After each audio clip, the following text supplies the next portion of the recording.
Theo Whitfield was 38 years old when he gave up his engineering career to care for his paralyzed wife. For 3 years, he lifted her from bed, fed her, bathed her, never once complaining, never asking for anything in return. He believed it was what love looked like. That Tuesday evening, he came home early from the pharmacy and heard her voice through the hallway, light and laughing on speakerphone with her sister.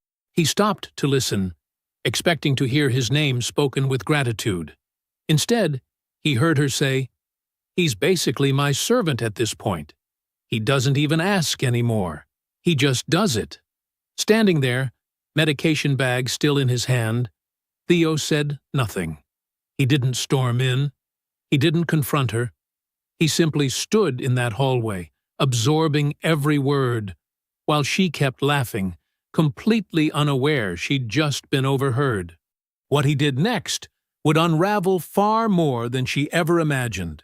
But it started with this one silent decision in the hallway.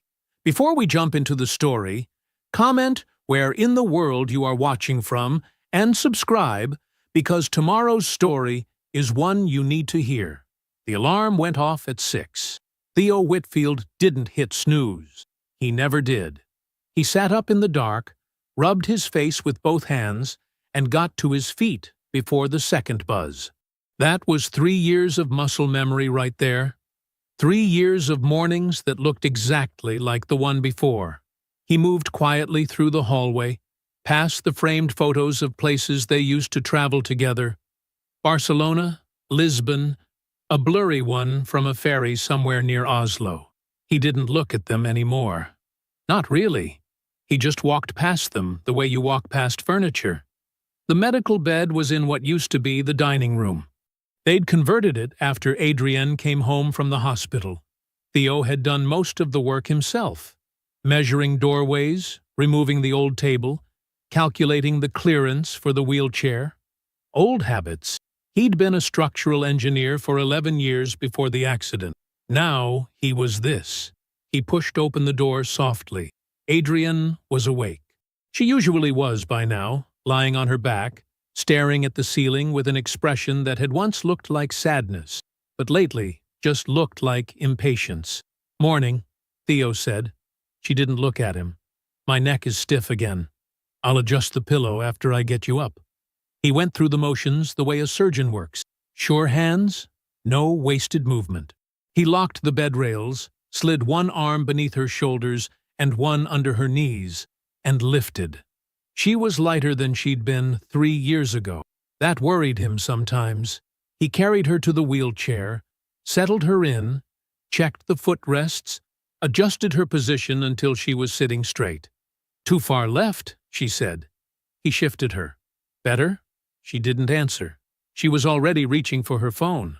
Breakfast was scrambled eggs, lightly salted, with a glass of orange juice, and her morning medications lined up on a small ceramic dish. The blue one she'd asked for, because the white dish looked clinical. He'd driven to 3 different stores to find the blue one. He set it in front of her, and she typed something on her phone without looking up. "Felix is coming at 10, she said. "I know. I put it in the calendar. He might stay for lunch. Can you make sure there's something for 2? Theo looked at her for a moment. Then he turned back to the stove. "Sure." Naomi Hicks arrived just before 9, the way she always did. Without knocking, using the key Adrienne had given her the week she came home from rehab. She was tall like Adrienne, but harder in the face, with the kind of smile that never quite reached her eyes. "Morning, Theo." She said it the way you say, "out of my way." She sat down at the kitchen table and opened her laptop. The Settlement Trust. Always the Settlement Trust. Adrienne's accident had resulted in a substantial payout from the other driver's insurance, enough to cover years of care, lost income, medical equipment. Naomi had offered to manage it. Adrienne had agreed. Theo had signed the paperwork without reading all of it, because that was the first month, and everything was chaos, and he trusted family. He didn't know yet how much that signature would cost him. "I'm moving some funds into the therapy account," Naomi said, not looking up. to cover Felix's expanded session. "We're expanding sessions?" Theo asked. "Adrian and I discussed it. I'd like to be part of those conversations." Naomi smiled without warmth. "It's a medical decision, Theo. You don't need to worry about the complicated parts. Just focus on what you do." She said it gently. She always said things gently. That was the worst part. Felix Granger showed up at 10 sharp, gym bag over one shoulder, a wide smile already in place. He shook Theo's hand with the easy confidence of a man who had never once doubted his welcome anywhere. "How's she doing this week?" he asked. "About the same," Theo said. "Good, good. I've got some new exercises I want to try." He was already moving toward Adrienne's room like he knew the house better than Theo did. Maybe he did. Theo stood in the kitchen doorway and watched him go. The session ran 90 minutes. Then it ran 2 hours. Theo could hear them talking and laughing behind the closed door. Low voices, easy laughter. The kind that comes from people who are comfortable with each other in a way that had nothing to do with therapy. Felix left at noon. He touched Adrienne's shoulder on his way out. A small thing, just a touch. But Theo noticed, the way he always noticed small structural things, the hairline crack in a wall, the bolt that was a quarter turn too loose. He filed it away. There were other things he had filed away too, little things that hadn't added up. The way Adrienne startled, actually flinched, when he came into a room without warning. The calls she ended too fast, her voice switching registers mid-sentence. The phone she tilted away from him with a practiced, casual movement that wasn't casual at all. Small things. The kind of things you explain away when you love someone. Theo was starting to stop explaining them away. That evening, he drove to the pharmacy to pick up Adrienne's monthly prescription refill. He was back in 40 minutes, a little sooner than expected. The front door was unlocked. He stepped inside quietly, not sneaking, just tired, just moving on autopilot, and stopped when he heard her voice coming from down the hall. She was on speakerphone. Her bedroom door was halfway open. He heard Naomi's voice first, tinny through the speaker, saying something he couldn't quite make out. Then Adrienne laughed. It wasn't the polite, careful laugh she used around him. It was loose and real and easy. And then, in that bright, unbothered voice, she said, "He's basically my servant at this point. He doesn't even ask anymore, he just does it." Theo stood in the hallway. The pharmacy bag was in his hand. The pills inside it rattled faintly when his grip tightened. He didn't move. He didn't make a sound. He just stood there in the dim hallway, while the words settled over him like dust after a building comes down. Slow, quiet, and covering everything. Then he took one careful step back, and another, and he slipped back out the front door without a sound. He sat in the car for a long time. The engine was off. The pharmacy bag was on the passenger seat. The neighborhood was quiet, just the sound of a dog barking 2 streets over and the low hum of someone's sprinklers cutting on in the dark. Theo didn't cry. He didn't punch the steering wheel.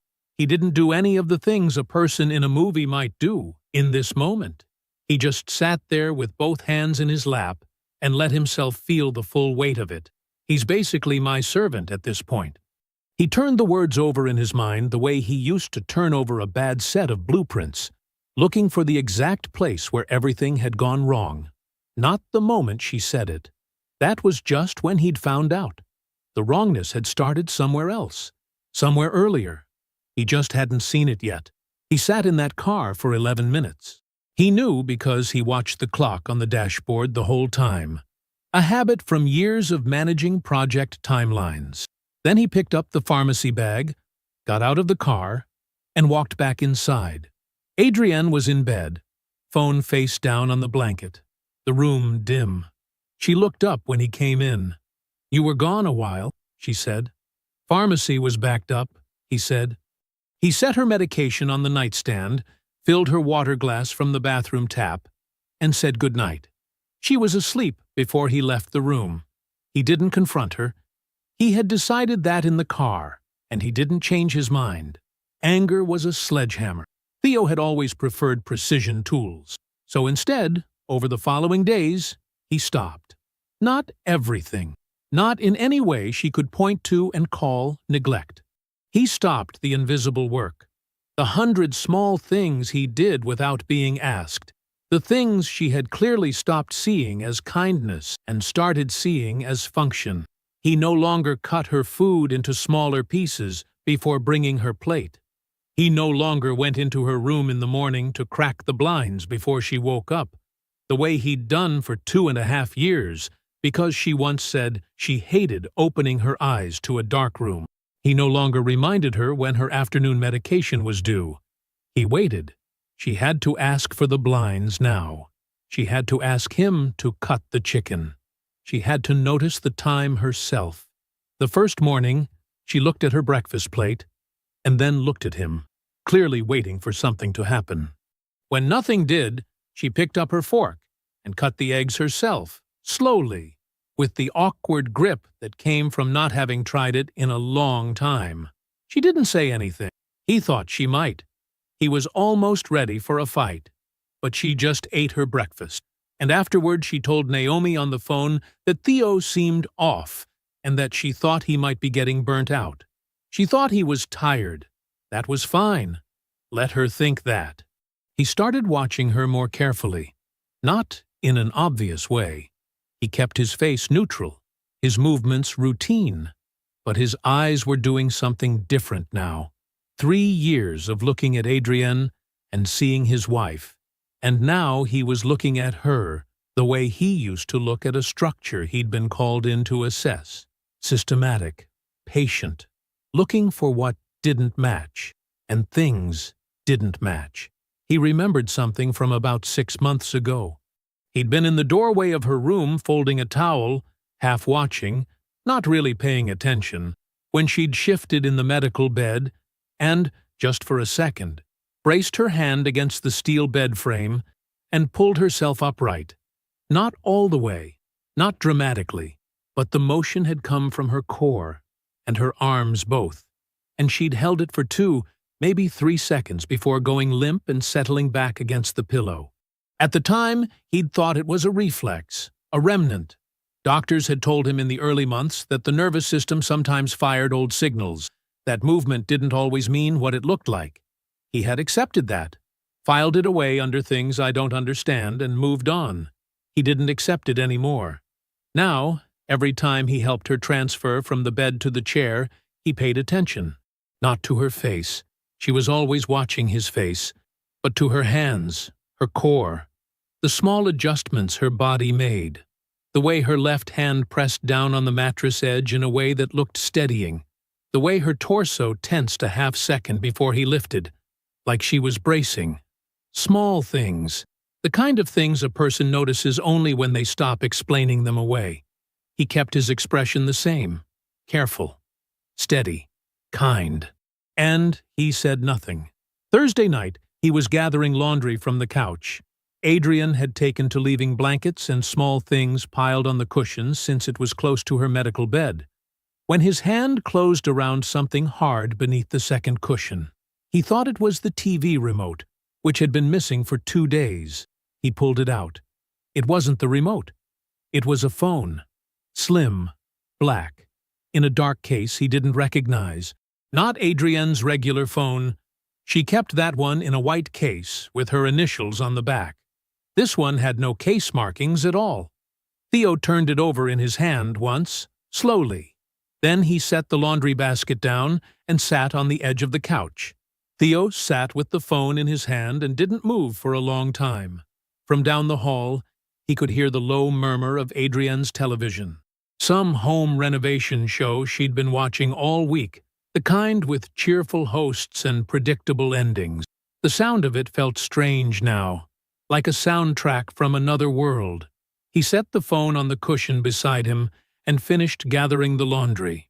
He carried the basket to the washing machine, loaded it, started the cycle.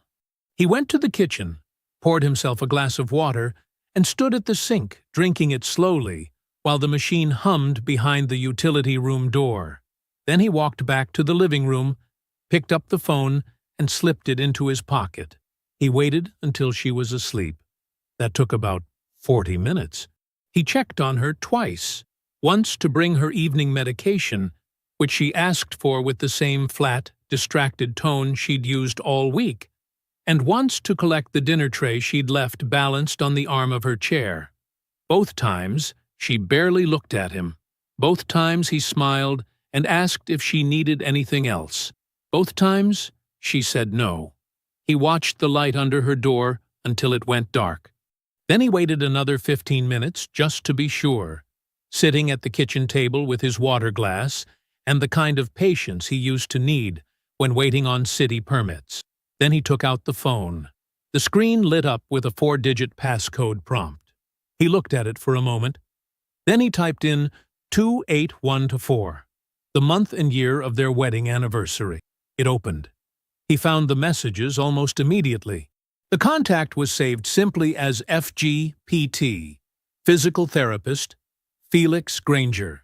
The most recent message was from 2 days ago. He started at the beginning of the thread and worked forward, methodically, the way he would read through a contractor's report, not skimming, not jumping ahead, just taking it line by line, absorbing each piece before moving to the next. The thread went back 14 months. He read for a long time. There were things in those messages that hit him like a door swinging open in the dark, sudden and hard and impossible to step back from. The casual intimacy of it, the pet names, the logistics worked out around his own schedule, after Theo leaves for groceries appearing in one message, dated last October as simply and practically as a calendar note. He had gone to the store that afternoon. He remembered it because it had been raining, and he'd forgotten to bring the reusable bags, and Adrienne had made a comment about it when he got back. He remembered that. He kept reading. Near the bottom of the thread, there were messages about money. Careful language. The kind people used when they knew they were writing something they shouldn't. Once the settlement clears, appeared twice in Felix's messages. Adrienne's replies were short, but clear. Not yet. Soon. He doesn't suspect anything. Theo looked at that last line for a long moment. He doesn't suspect anything. He photographed every screen. Slowly and deliberately, his own phone held steady over Adrienne's, making sure each frame was clear, each timestamp visible. His hands didn't shake. He had expected them to.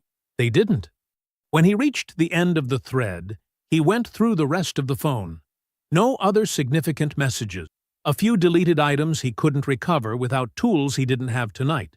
A brief call log that showed Felix's number coming up twice, on days Theo could already place from memory. He photographed the call log, too. Then he turned the phone over, checked the case, confirmed he hadn't left any marks on it, and walked back to the living room. He knelt beside the couch, lifted the second cushion exactly as far as he had before, placed the phone back in the same position, face down, same angle, and lowered the cushion over it. He stayed crouched there for a moment. If he woke her up now, she would cry. She would explain. She would find a way to make this about her. Her injury, her pain, his absence even when he was standing right there. She was very good at that. He had watched her do it with nurses, with Naomi, with the insurance adjusters who came to the house in the first year, all of them leaving convinced they had failed her somehow. If he moved now, he would only have a phone he'd handled without a witness. She would destroy it, or deny it, or tell Naomi, and Naomi would spend 3 days making sure Theo looked like the unstable one. He needed the full picture first. Every wall load-bearing, every connection documented. He stood up and went to the kitchen. He sat at the table, opened his phone, and navigated to a notes app he'd never used before. He enabled the lock on it with a new passcode, one that had nothing to do with Adrienne. Then he created a new note. At the top, he typed the date. Below it, he wrote 2 words, Day 1. Then he began to write.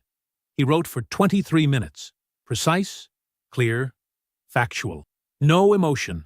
Just what he had found, what he had seen, what he had photographed, and when.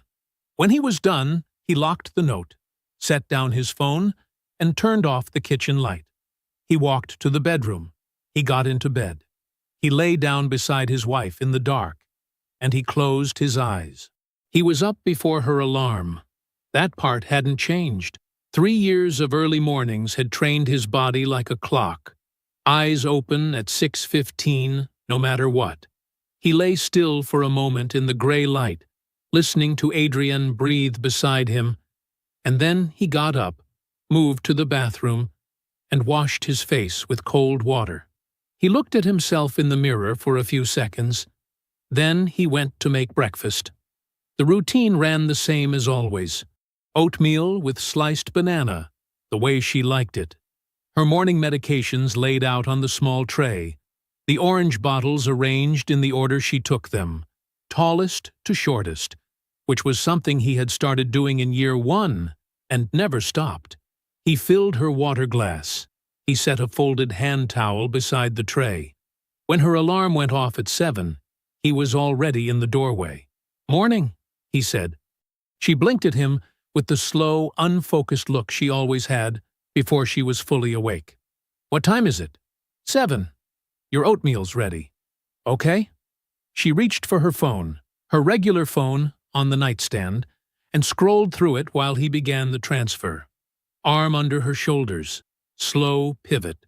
Her weight settled into the wheelchair, and he locked the brakes the way he always did, then stepped back. She was already reading something on her phone. She didn't say thank you. She almost never did anymore. He had stopped tracking when that changed. He went back to the kitchen and poured himself a cup of coffee. He drank it standing at the counter, facing the window. The yard was damp from last night's rain. A pair of birds were working through the grass near the fence line, pulling at something he couldn't see. He watched them and kept his face very still. There was a pharmacy run that afternoon.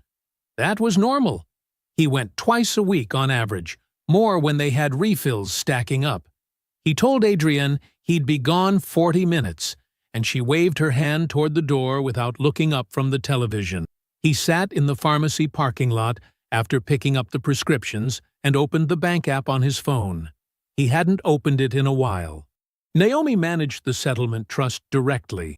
That had been the arrangement since the beginning, set up when Adrienne was still in the hospital and Theo was too worn down to push back. The trust was in both their names, technically, but in practice, Naomi paid the bills, managed the disbursements, and gave Theo a monthly summary in a spreadsheet she emailed without fail every first of the month. Always neatly formatted, always brief. He had never questioned it. He had been busy. He scrolled through the account activity now, going back 90 days. The regular withdrawals were there: pharmacy, her equipment supplier, the home health aid schedule. He knew those. But there was another one. It appeared once a month, consistent as rent. A round number, transferred to an account listed only as a routing number, no name attached. He scrolled back further, going past the 90-day default view by requesting a longer statement. 6 months? 8 months? 14 months? It was always there. Same amount. Same day of each month. Give or take a day or two. He stared at the number.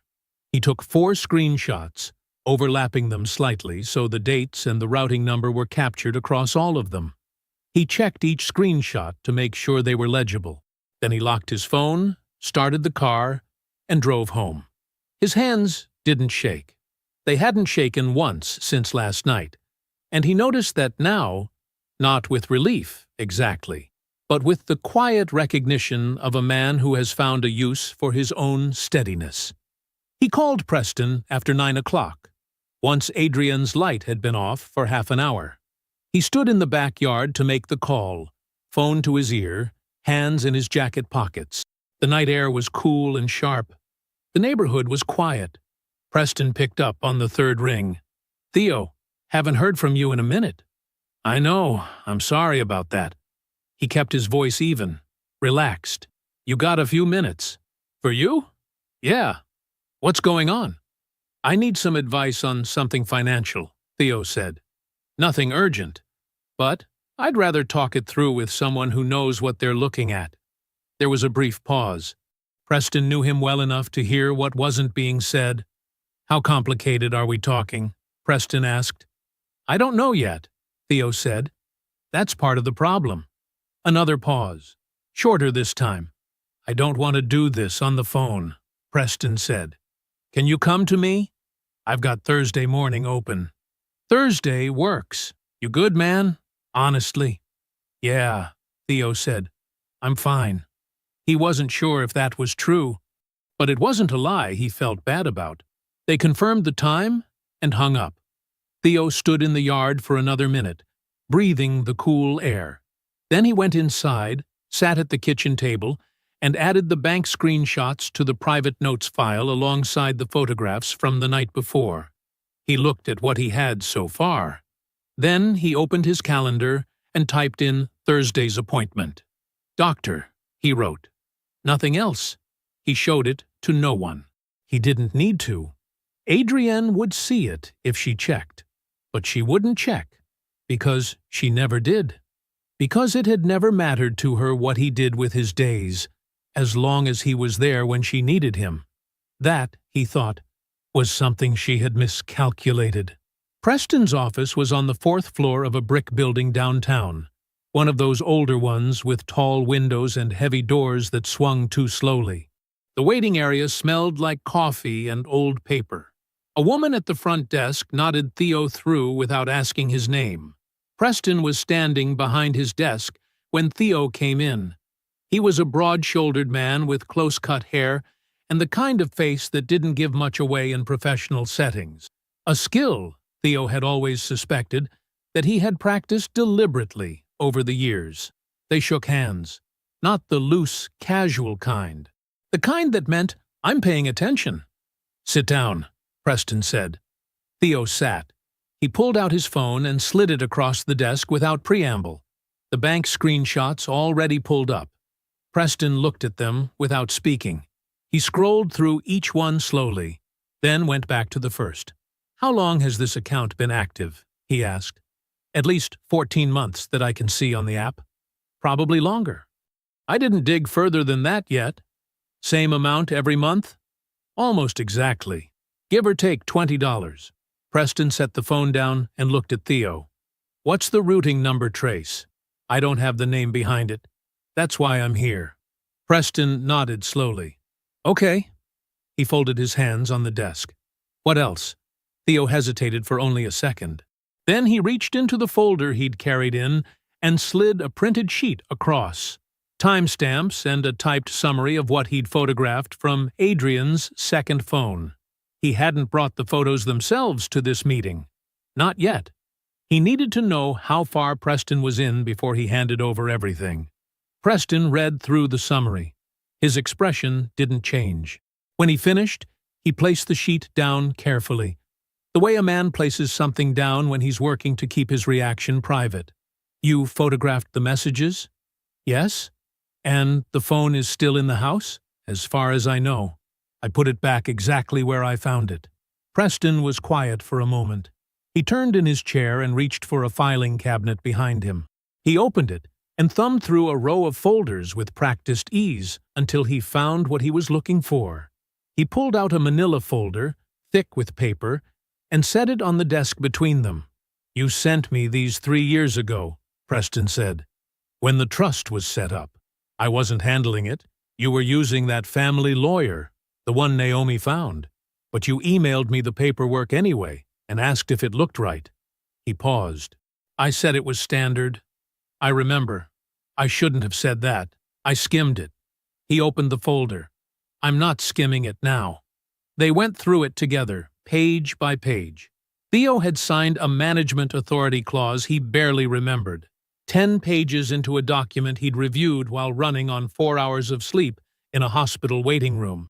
The clause gave Naomi full disbursement rights over the trust's liquid holdings, with no requirement for dual approval on withdrawals under a specified amount.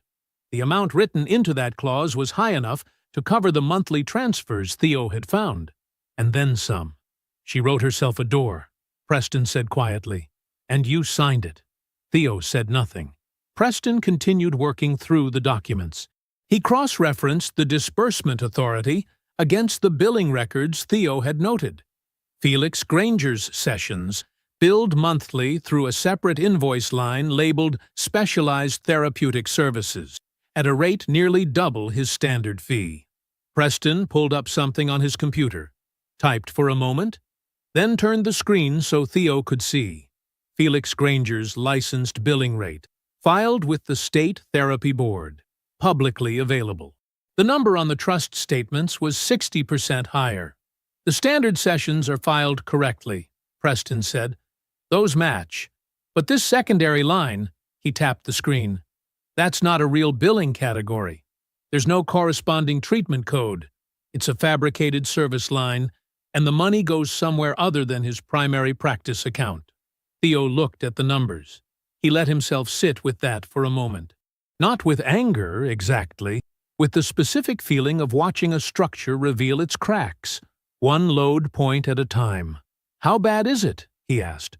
Naomi's exposure is significant. Breach of fiduciary duty, at minimum.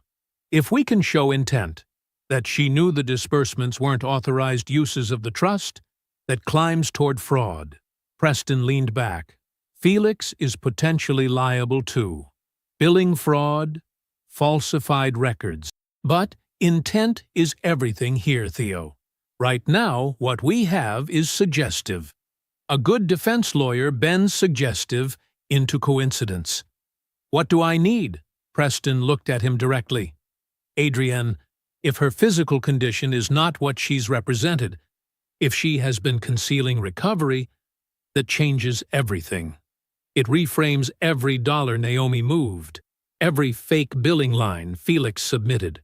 It makes the intent undeniable. He paused. Can you prove it? Theo thought of the moment at the bed frame. The slow, deliberate grip. The way she'd gone limp again the second she heard his footstep in the hall. Not yet, he said. Preston nodded. Then that's your next step. He drove home the long way, through the older neighborhoods with the wide streets and the oak trees that still held most of their leaves.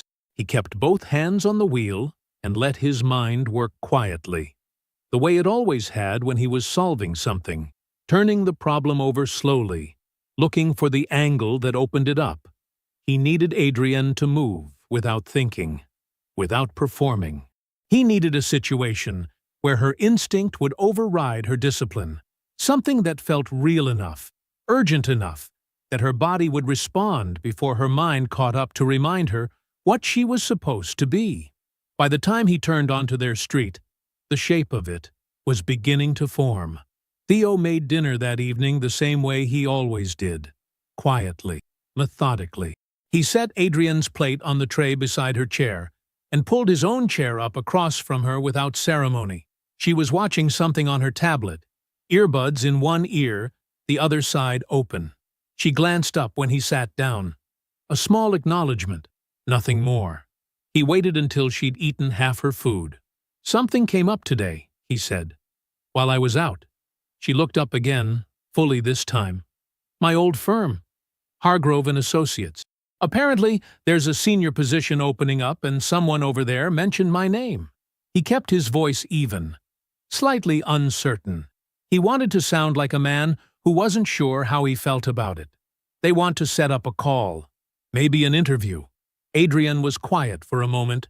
Her expression shifted, not dramatically, just a subtle tightening around her eyes. The kind of shift that lasted only a second before she replaced it with something softer. Theo, she said. The word came out careful, measured. The voice she used when she wanted to seem supportive while steering. That's a lot. I mean, you'd have to think about logistics. I know. We'd have to find someone to cover your hours here. Full-time. That's not easy to arrange. Your hours here. Not care for me. Not help with things. Just hours. Like he was a shift worker she'd been scheduling. I know, he said again. She studied him for a moment. Then she smiled. The warm version, the one that had once meant something to him. I just don't want you to rush into anything. We should think it through. Sure, he said. I'll think it through. He cleared the plates after dinner and said nothing else about it. The next morning, while Adrienne was with Felix for her session, Theo spent 40 minutes positioning a small camera on the bookshelf in the home office. It was barely larger than a matchbox. He had ordered it 6 days ago, before he'd even fully formed the plan, because some part of his mind had already been moving toward this. When Adrienne asked about the small device later that afternoon, he told her it was part of a security upgrade. Packages had gone missing on their block. The neighbors 2 doors down had mentioned it at the mailbox. All of it true. None of it the reason. She accepted it without much interest. He gave her 1 more day to forget it was there. The following afternoon, Theo came into the home office where Adrienne was parked near the desk and told her he needed his old certification folder, the one with his structural engineering licenses and renewal records, before his call with Hargrove the next morning. It's up there, he said, gesturing toward the high shelf on the far side of the bookcase. The gray folder, second from the left. I'd grab it now, but I've got Preston on the line in about 2 minutes. He held up his phone. You mind waiting in here? In case I lose track of it later? Sure, she said. He stepped into the hallway, put his phone to his ear, and walked toward the kitchen. Slowly, making just enough noise with his footsteps to be heard. Then less, then nothing. He stood in the kitchen and counted. He did not look back. He counted to 60, then walked back toward the office with a normal, unhurried stride. When he came through the doorway, Adrienne was seated in her chair with the gray folder resting across her lap. Her breathing was slightly elevated. Barely. Just enough. Her left hand was flat against her thigh, in the particular way she held herself when she was working to appear composed. Found it, she said. Easy.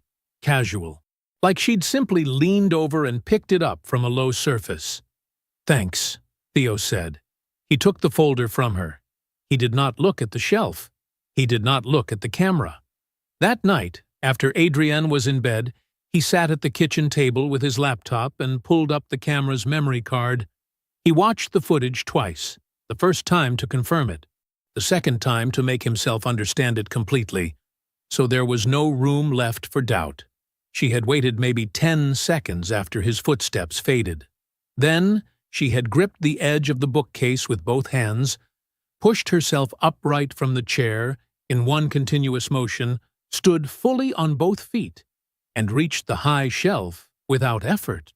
She'd pulled the folder free, lowered herself back into the chair, and arranged herself, expression, posture, hands, back into the familiar performance. The whole thing had taken less than 20 seconds. Steady, practiced, unhurried, like she had done it many times before. Theo copied the file to his encrypted folder, ejected the card, and sat for a long moment with his hands flat on the table. Then he closed the laptop and went to bed. Ruth Calloway arrived the next morning at 8, the same as always, letting herself in through the side door with her key. Theo was finishing his coffee at the counter when she came in, unwinding her scarf and hanging it on the hook by the door. "Morning," she said. "Cold out." "Morning, Ruth." She washed her hands at the sink and glanced toward the hallway. "How's she doing? She have a rough night?" "Slept fine," Theo said. Ruth nodded, drying her hands. She was quiet for a moment in the way she sometimes was. Not uncomfortable, just thinking something through before she said it. "You know," she said, folding the towel over the oven handle, "some days she's, I don't know, stronger than I expect." She said it lightly, like an observation with no particular weight. Her grip, her upper body. "Good days, I suppose." She paused. "Does she have a lot of good days lately?" Theo set his mug down slowly. "What exactly have you noticed?" he asked. Ruth looked at him for a moment. Something shifted in her expression. A small, careful recalibration, like she was deciding how honest to be. "Let me finish getting her settled," she said. Then, maybe we talk outside. They sat on the back porch just after 10, when the morning had warmed enough to make it comfortable. Ruth had a mug of tea. Theo had nothing. He sat with his forearms on his knees and let her take her time. I didn't think it was my place, she started. She wrapped both hands around her mug and looked out at the yard. You know how it is. You come in, you do your job, you go home. You don't go stirring things up in somebody else's house. I understand that, Theo said. But, she paused, there have been things, small things, mostly, but consistent. She said the last word carefully, like she'd chosen it on purpose. Consistent is the part that stuck with me. Theo waited. Her grip, like I said. But not just that. The way she repositions herself sometimes when she thinks nobody's looking. The way she'll reach for something and stop herself halfway. Like she remembers. Ruth shook her head slowly. I've worked with people in recovery before. Long recoveries. And there's a difference between someone who can't do something and someone who won't. How long have you noticed it? Ruth looked down at her mug. Honestly? A year? Maybe a little more. A year. Theo kept his face still. Has it changed over time? He asked. Better or worse? Better, she said, without hesitation. Definitely better. She moves easier now than she did 8, 9 months ago. Her balance is better. She catches herself without thinking about it, which means it's automatic now. Muscle memory. She glanced at him sideways. That doesn't happen without someone working with her. Theo nodded slowly. Ruth, do you remember any appointments she had outside the house? In the last year and a half or so? Ruth thought about it. She turned the mug in her hands. There was one, she said. About, I want to say, 18 months back. Maybe a little more. She asked me to drive her. A small pause. She specifically asked me and not you. Said she didn't want you to fuss over it. A follow-up evaluation, she called it. Over at Meridian Rehabilitation. Theo's jaw tightened, just briefly. Meridian, you remember the name of the clinic? Only because I sat in that waiting room for 2 hours reading a magazine about houseplants. Ruth's mouth pressed into a flat line. I remember thinking it was a long time for a follow-up. And she never mentioned it to me. It wasn't really a question. Ruth heard that and answered it anyway. No, she said quietly. She told me not to. Said it was just routine, and she'd tell you about it later. She looked at him directly for the first time since they'd sat down. I assumed she had. Theo made the call from his car, parked 2 blocks from the house. He identified himself clearly. Theodore Whitfield, Adrian Whitfield's spouse, listed as an authorized contact on her original intake forms from 3 years prior. The woman on the phone at Meridian Rehabilitation was efficient and polite. She put him on hold twice. He sat and watched a sparrow land on someone's fence post, and then leave. When she came back, she told him the records could be released in accordance with his listed authorization. He asked her to read him the summary notes from the evaluation dated approximately 18 months ago. She did. Significant partial motor recovery of the lower extremities. Voluntary movement confirmed in both legs. Muscle strength assessed at functional range for assisted ambulation, and, with continued therapy, potential independent mobility over time. Patient counseled on expected trajectory. Theo wrote every word down in his notes app. Then the woman read him the attached therapy recommendation, signed by Felix Granger, physical therapist, dated 3 days after the evaluation.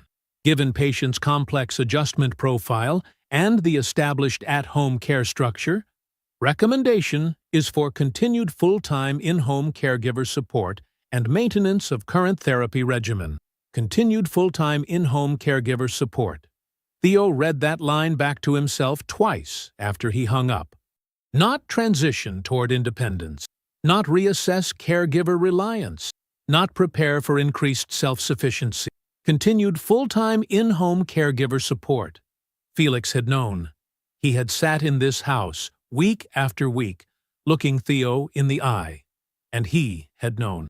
He had put his name on a document recommending that Theo stay exactly where he was, doing exactly what he was doing, while carrying on an affair with the woman Theo spent every day keeping alive. It wasn't an omission. It wasn't someone looking the other way. It was a decision, made deliberately, maintained carefully, by both of them. Theo sat in the car for a long time. He added the clinic notes to his file and stared at the screen until the words stopped feeling sharp and started feeling like evidence. Then he drove back to the house. Ruth was in the kitchen when he came in. She took one look at his face and set down the dish she was drying. "What did you find?" she asked. He told her, briefly, plainly, without editorializing, the evaluation, the recovery notes, Felix's recommendation, all of it documented, all of it dated. Ruth was quiet through all of it. When he finished, her expression had gone very still, the particular stillness of someone containing something strong. "That man," she said, low and even, "sat at this kitchen table and drank coffee I made him." "Yes," Theo said. She set the dish towel down on the counter with a precise, controlled motion. "You tell me what you need from me," she said. "Dates, times, everything I saw. Whatever helps. I'll say every word of it to whoever needs to hear it." The call came on a Tuesday morning. Theo was washing dishes when his phone buzzed on the counter. He dried his hands before picking it up. The number was one he recognized, the main line for Harwick & Cole Structural Engineering, his former firm. He'd submitted the reinstatement inquiry 3 weeks ago, quietly, after Preston had suggested it. He'd told no one. He answered on the third ring. The conversation was short, professional. The offer was real. Senior structural engineer. A position in their Charlotte office. A salary that made the last 3 years feel even more like an open wound. The hiring manager said they'd need a confirmed start date within 2 months. "I understand," Theo said. "I'll confirm by end of week." He hung up and set the phone back on the counter. He stood there a moment, looking out the window at the backyard. The same yard he'd mowed 40-something times since he stopped being an engineer and became a caregiver. The same fence Ruth had sat beside when she told him what she'd seen. He picked up the phone again and added a note to his private file. "Harwick & Cole offer confirmed. Charlotte, 2-month window, accepted." Then he went back to washing dishes. He didn't tell Adrienne. Naomi arrived on Thursday. She didn't call ahead. She rarely did. She came through the front door with a tote bag over one shoulder and her usual energy, purposeful, slightly breathless, like she was always arriving from somewhere important. "I brought those papers I mentioned," she said, setting the tote on the kitchen table like she lived there. Theo was standing at the stove. "What papers?" "The updated trust documents." She pulled out a manila folder and opened it flat on the table, smoothing it with both palms. "I talked to the trust administrator. She agreed the current setup is outdated. This just streamlines everything. Gives me a cleaner authorization to manage disbursements without needing dual sign-offs every time. It's easier for everyone, Theo." She said his name the way she always did, like a period at the end of a sentence, like it was meant to close something down. He walked over and looked at the documents without touching them. Dense paragraphs, signature lines at the bottom. He noticed the authorization language was broader than what she was describing. Indefinite sole discretion was a phrase that appeared twice. "I'd like to read through it before I sign anything," he said. Naomi gave him the smile she used when she thought he was being difficult. Patient, slightly pitying. "It's standard language, Theo. The attorney drafted it. It just formalizes what's already been happening. Then it won't hurt to give me a day or two." A beat. Her smile stayed on, but something behind her eyes adjusted. "Of course," she said. "No rush." She left the folder on the table. After she left, Theo photographed every page. Then he sent the images to Preston with a single message. "New trust paperwork. Naomi wants me to sign. Preston's reply came 2 hours later. "Don't touch it. Call me tonight." They talked for 40 minutes. Preston's voice had the careful, measured quality it always carried when something had shifted from complicated to serious. He'd reviewed the language twice before calling back. "If you'd signed this," Preston said, "any claim against the trust would have had to go through Naomi as sole administrator. No dual oversight, no external audit trigger. The existing withdrawals would have been buried under the new authorization framework." A pause. She knew exactly what she was doing. "I know," Theo said. "This isn't someone trying to make things easier, Theo. This is someone trying to close a door before it gets kicked in." Theo was quiet for a moment. He was sitting in his car again. He'd made a habit of that.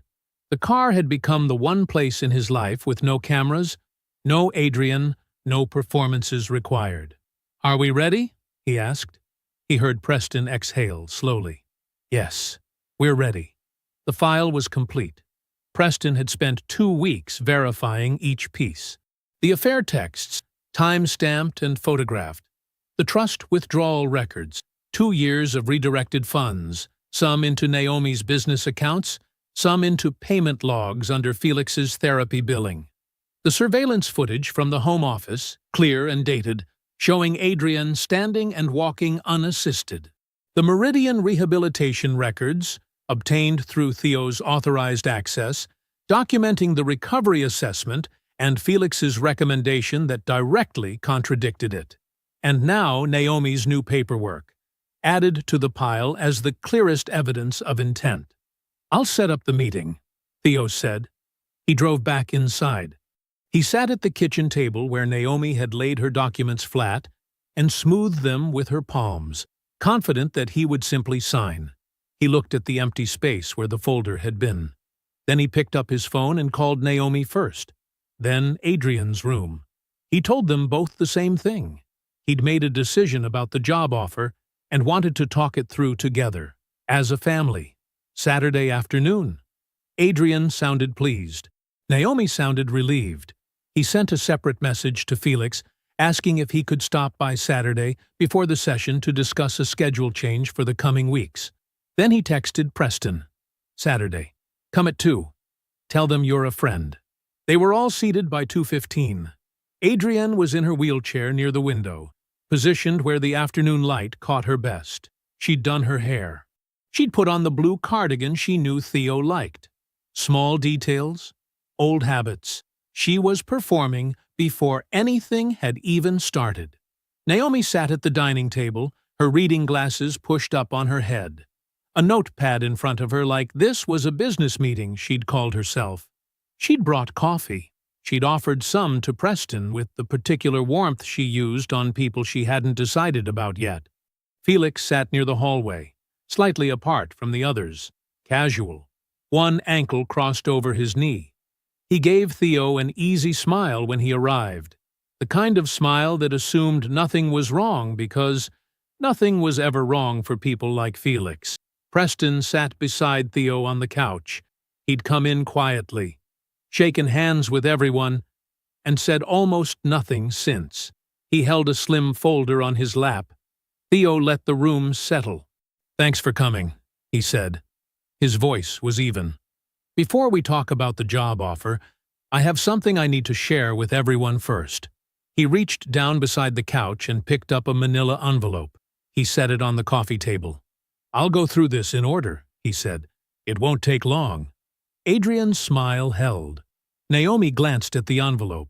Felix uncrossed his ankle. Theo opened the envelope and laid the first set of documents flat on the table. Printed photographs of text messages. Dated. Clear. "This is a second phone," he said. "Found in the couch cushions about 3 weeks ago. The contact is saved as FG, PT. He looked up briefly toward Felix, then back to the table. "The messages run for just over a year. They reference meeting here after I leave for groceries. They reference the settlement clearing." He placed 2 more pages beside the first. "I photographed every thread." Felix's jaw tightened. He said nothing. Adrian said, "Theo, I'm not finished." He set the next set of documents beside the phone images. bank statements, a full column of withdrawals highlighted in yellow. These are 2 years of outgoing transfers from the settlement trust. Some went into an account registered to Naomi's business. He didn't look at Naomi. Some went into a billing account under Felix's therapy practice, listed as specialized services. Neither matches any treatment plan I was ever given. Naomi set down her coffee cup. I want to be very clear that Adrian was aware of. She knew. Theo's voice didn't change. I know that too. Keep going and I'll show you why. Naomi's mouth closed. He placed the third item on the table. A printed still from the security footage, time-stamped. The image showed Adrian standing at the bookshelf in the home office, fully upright, one hand reaching toward a high shelf. This was taken 10 days ago, Theo said. The camera's been there for 2 weeks. I installed it under the premise of a home security upgrade. I told her it was for package theft. The room was very quiet. Adrian stared at the image. The color had drained from her face. And this, Theo said, placing the final set of papers down, is a medical reassessment from the Meridian Rehabilitation Clinic, 18 months ago. It documents significant partial recovery, mobility in the lower extremities, functional movement. Adrian attended this evaluation without telling me. He turned to Felix. Your signature is on the therapy notes from that same period. You recommended continuation of full-time at-home care, despite what the evaluation found. Felix stood up. I think I need to call my... You can call whoever you need to call, Preston said. He hadn't raised his voice. He hadn't moved. But the documentation I outlined in that folder has already been submitted to your professional licensing board and forwarded to my office's legal filing system. Sitting down won't change that. Neither will leaving. Felix sat back down. Slowly. Naomi pointed at Adrienne. She told me the arrangement was fine. She told me he wouldn't notice. I was managing money for a situation she described. You redirected funds from a care trust into your own failing business, Theo said. Preston has the transfer records. Every one of them. Naomi's voice disappeared somewhere between one word and the next. Then Adrienne started crying. It came on fast and soft, the way it always did when she needed it. Her shoulders dropped. Her chin dipped. She pressed 2 fingers to her lips. Theo. Her voice broke on his name just right. Whatever you think this looks like, I was scared. I've been scared for 3 years. I didn't know how to tell you about the assessment, because I didn't want to lose. She stopped, took a breath, looked at him with wet eyes. You're my husband. After everything we've been through together. You can't just... Do you remember? Theo said quietly. About a month ago, when you were on the phone with Naomi? She blinked. You said, and I'm going to say it exactly the way you said it. He's basically my servant at this point. He doesn't even ask anymore. He just does it. He let that sit for a moment. I was standing in the hallway with your prescription.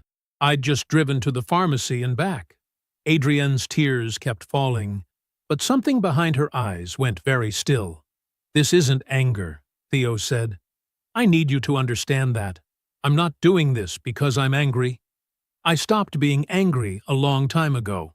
He looked at her steadily. This is 3 years of patience. That's all it is. And it's spent.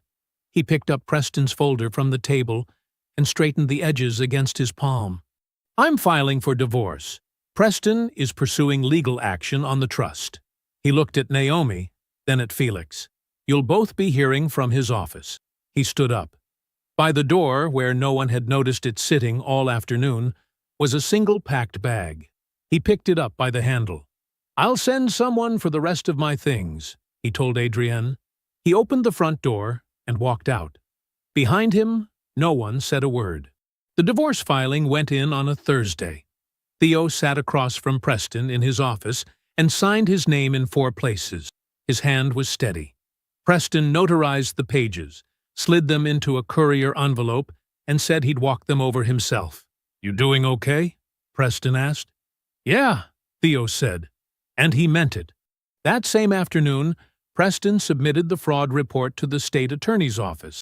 The trust withdrawal records, the forged billing statements, Naomi's business account transfers laid out in a clean timeline that left very little room for argument. The complaint to Felix's professional licensing board went in the same day, attached to the concealed medical reassessment and Felix's falsified therapy notes with his signature circled in red. Theo drove home to his apartment, a small, clean two-bedroom he'd rented the week before the meeting, and ate dinner at a table with no one else sitting at it. It was the quietest meal he'd had in 3 years. He didn't mind the quiet at all. The consequences didn't arrive all at once. They came the way structural failures do, one crack spreading to the next, each one making the others worse. Naomi was the first to feel it. The fraud investigation moved faster than she'd expected. Without the steady stream of diverted trust money propping up her cash flow, her business ran dry within 6 weeks. She closed the storefront. Then the investigators froze her remaining accounts pending the hearing. Her lawyer told her to prepare for civil liability at minimum, criminal charges at worst.